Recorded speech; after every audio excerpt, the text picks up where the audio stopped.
Bonjour à tous et bienvenue dans ce nouveau tutoriel de la série Fixie Tricks dans lequel on va s'attaquer à la marche arrière, autrement appelée fakie. Ce trick est relativement complexe dans la mesure où il va vous demander de remettre en cause tout ce que vous avez appris jusqu'à présent en marche avant pour le mettre au service de la marche arrière.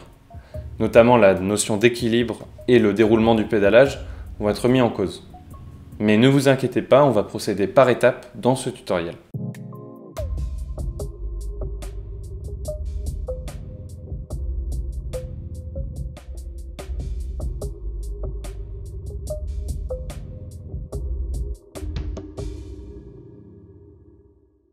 Le fakie vous permettra de débloquer un tout nouveau panel de tricks qui s'étend du KO Spin, qui est un trick assez stylé, au Super Slider.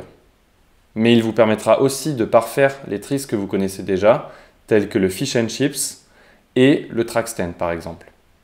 Afin de simplifier ce tutoriel au maximum, on s'intéressera tout d'abord au Track Stand pour réaliser nos premiers tours en marche arrière, puis ensuite on passera au Nose Bump, qui nous permettra donc de réaliser des marches arrière rectilignes où on a la possibilité de se diriger.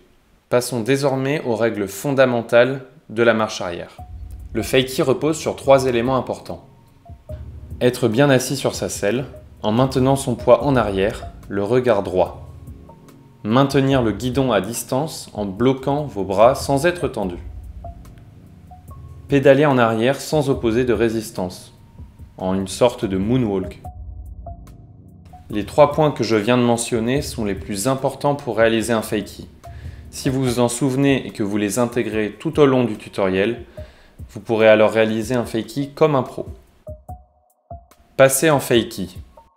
Afin de vous retrouver en marche arrière, vous devez trouver un moyen de réaliser une transition vers celle-ci. Voici donc les différents moyens de vous retrouver en marche arrière. À partir d'un track stand, d'un nose bump, d'un foot plant 180 ou d'un bunny 180. À partir d'un track stand. Tout d'abord, placez-vous en position de track stand. Commencez à pédaler avec le pied qui se trouve en arrière, en faisant attention de ne pas opposer de résistance avec votre autre pied. Une fois que celui-ci a fait un demi-tour, c'est votre second pied qui prend le relais, toujours sans vous lever de la selle. Aidez-vous de vos bras en les tenant pour vous maintenir à distance du guidon, en les gardant un peu flex. Il ne s'agit pas d'être crispé comme du pain sec, mais au contraire de vous donner un peu de marge à votre équilibre. Idem pour vos pieds. Ils doivent être bien détendus pour ne pas altérer votre pédalage, et chaque pied doit pédaler tour à tour, pour éviter que votre corps ne soit envoyé sur la potence, causant une perte d'équilibre. Normalement, en prenant un peu de vitesse, votre guidon devrait se redresser un peu. Si vous sentez que vous perdez l'équilibre, veillez à toujours être bien assis sur votre selle et compenser légèrement à gauche ou à droite avec votre guidon.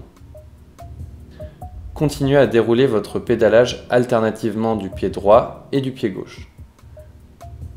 Ainsi, vous devriez normalement réaliser votre premier cercle en marche arrière. À partir d'un nose bump. Après avoir pris appui sur un obstacle, veillez à ce que vos pieds soient à l'horizontale en position de track stand. Quand vous retombez de votre nose bump, envoyez bien votre corps à l'arrière du vélo. Il est primordial de bien mettre son poids en arrière en s'asseyant confortablement sur sa selle et en déroulant son pédalage de manière équilibrée en étant bien détendu. Si vous êtes crispé, vous allez déséquilibrer votre pédalage et votre trajectoire partira en vrille, comme à partir d'un track stand. Pensez donc à dérouler votre pas calmement, comme si vous désarticuliez vos pieds. À partir de là, je n'ai plus vraiment de conseils à vous donner pour la marche arrière, si ce n'est de vous rabâcher les 3 premiers conseils que je vous ai donnés, à savoir de bien dérouler votre pédalage, de bien maintenir votre poids sur votre selle et de bien garder vos bras tendus sans être pour autant crispés. C'est donc tout pour le tutoriel du fakie. Si vous avez apprécié cette vidéo, vous pouvez lâcher un petit like ou un commentaire, me dire si ça vous a été utile et si vous avez d'autres conseils pour les gens qui suivraient ce tutoriel. Vous pouvez me retrouver sur mon Instagram @elfakijo ou sur mon site web elfakijo.com. Et sans plus en dire, à bientôt pour un nouveau tutoriel.